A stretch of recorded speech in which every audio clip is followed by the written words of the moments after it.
Halo, assalamualaikum warahmatullahi wabarakatuh. Selamat malam buat sahabat-sahabat petani dimanapun berada. Semoga sukses selalu dan rezekinya dimudahkan, amin.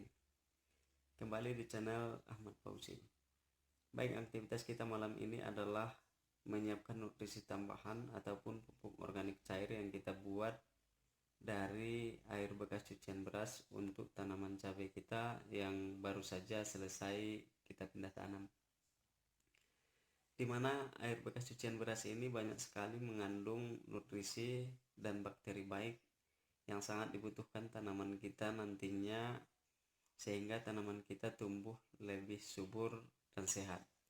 Tapi sebelum saya masuk ke cara ataupun tutorial membuat pupuk organik cair dari air bekas cucian beras ini, terlebih dahulu saya ingin bercerita ataupun menjelaskan apa saja yang terkandung di dalam air bekas cucian beras ini.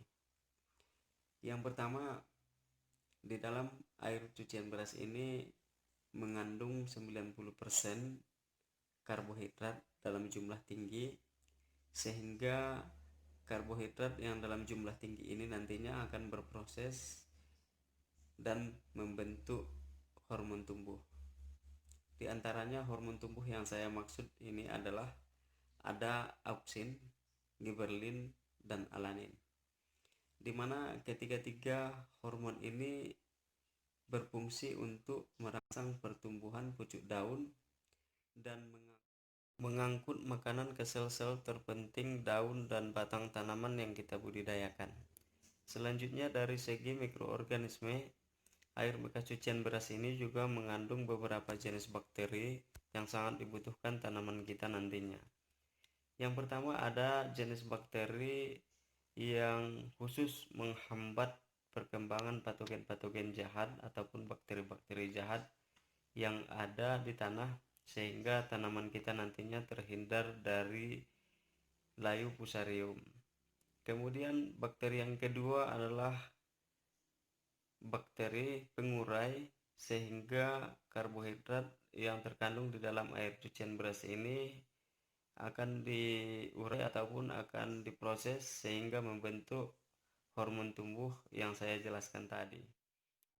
Kemudian yang ketiga, ada jenis bakteri yang terkandung di dalam air cucian beras ini yang dapat menginfeksi sel telur hama sehingga pecah sebelum waktunya, sehingga tanaman kita terhindar dari serangan hama yang jenisnya kutu-kutuan. Tanpa berlama-lama, langsung saja ke tutorial cara pembuatan pupuk organik cair dari air bekas cucian beras yang telah kita siapkan. Hal yang pertama yang harus kita siapkan adalah wadah ataupun jerigen kosong, tentunya yang sudah bersih. Kemudian ada air cucian beras itu sendiri, ini dia teman-teman. Kemudian ada AM4. AM4 ini adalah fungsinya untuk memperbanyak bakteri-bakteri seperti yang saya jelaskan tadi.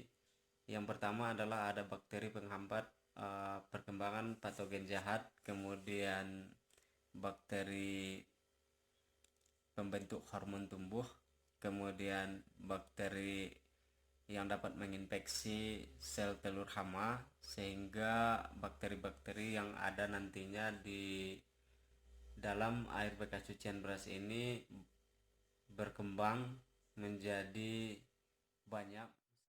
Selanjutnya, molase. Molase ini gunanya adalah sebagai makanan bakteri-bakteri yang akan kita kembang biakkan yang terkandung di dalam air cucian beras.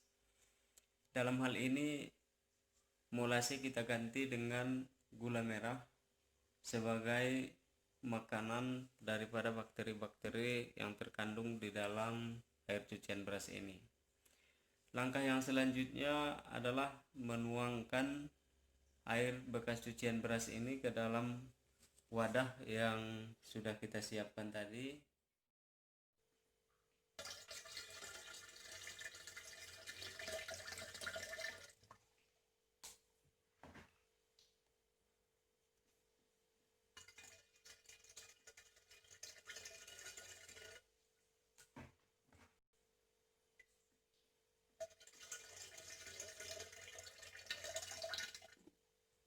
Nah, seterusnya langkah selanjutnya kita memberikan M4 itu sebanyak 10 ml. Setiap kali kita membuat pupuk organik cair ini, kita tambahkan M4 sebanyak 10 ml. Kemudian kita tambahkan molase 10 ml setiap kali kita membuat pupuk organik cair. Nah, setelah selesai kita tuangkan air bekas cucian beras, kemudian M4, kemudian molase. Jangan lupa sahabat-sahabat petani diaduk. Kalau saya sendiri, saya pakai kayu untuk alat pengaduknya, tapi bukan harus kayu, sahabat-sahabat semuanya boleh juga yang lain, tentunya yang sudah bersih. Setelah kita aduk, kita tutup rapat. Setelah kita tutup rapat, sekali 2 hari kita aduk, kita buka tutupnya 5-10 menit. Setelah selesai 5-10 menit, kita tutup kembali. Kemudian 2 hari kemudian kita buka lagi, kita aduk lagi, kemudian kita tutup lagi. Begitulah seterusnya selama 7 hari ke depan. Setelah 7 hari, pupuk organik cair ini sudah dapat kita gunakan ataupun kita aplikasikan ke tanaman yang sudah kita budidayakan. Baik, untuk kali ini itu saja yang dapat saya bagikan ke sahabat-sahabat petani semuanya. Semoga bermanfaat. Assalamualaikum warahmatullahi wabarakatuh.